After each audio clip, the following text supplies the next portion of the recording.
Lahore. Politics is everywhere. Smell it in the air. Where politics तो ਤੁਹਾਡੇ ਘਰ ਚ ਵੀ ਹੈ।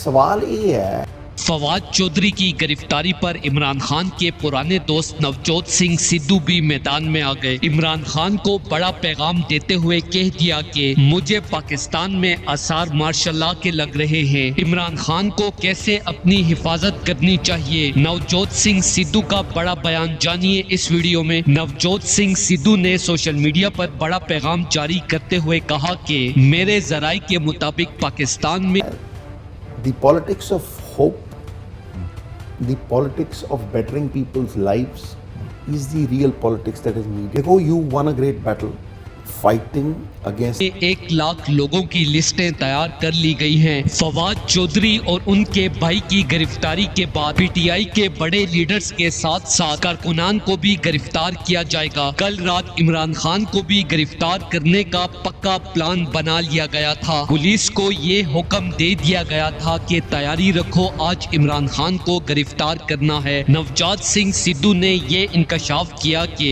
न्यूटस की एजेंसी जमानत की रैकी भी कर रही थी। इमरान खान के जानिसारों की बड़ी तादाद की वजह से इमरान खान की गिरफ्तारी पॉसिबल नहीं हो सकी। इमरान खान की जान हक और सच का साथ देने की वजह से शदीद खतरे में है। पाकिस्तान के नए और पुराने आर्मी चीफ में इमरान खान के हवाले से कोई फर्क भी नहीं है। जब तक जनरल बाजवा की बाकियात बाकी हैं, पाकिस्तान में कभी भी मार्शल लॉ लग सकता है। दोस्तों, इस हवाले से अपनी राय का इजहार कमेंट सेक्शन में दें। वीडियो अच्छी लगे तो लाइक करें और इस चैनल को सब्सक्राइब करें।